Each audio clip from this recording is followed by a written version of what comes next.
My name is Clayton Tulk with Cochise County 4-H Healthy Living Ambassadors, and I'm going to be talking about sugary drinks. So, drinks are broken down into three categories: go, slow, and whoa.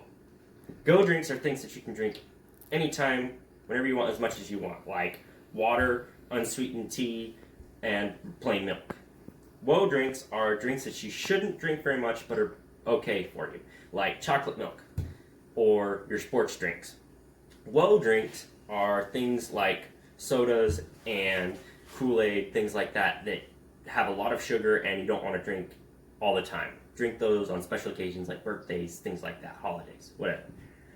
Okay, now I'm going to show you how much sugar is in each of these drinks. So, water has no sugar. There's no sugar in water.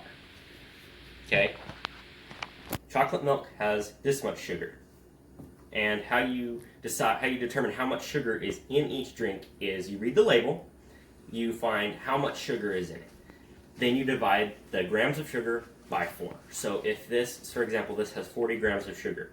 So you divide that by 4, it comes out to 10 teaspoons of sugar. So this is 10 teaspoons here. This soda, however, has 17 teaspoons of sugar. So there's 1, 2, 3, 4, 5, 6, 7, 8, 9, 10, 11, 12, 13, 14, 15, 16,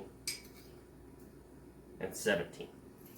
This bottle of soda has this much sugar.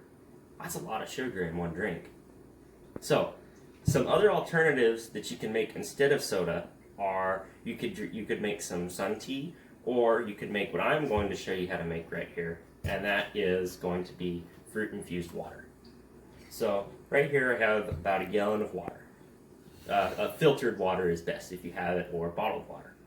So I'm going to be making cucumber and apple mint water, fruit infused water. So you're just going to take these slices of cucumber, or whatever fruit you use, whatever herbs, vegetables, whatever you want to use.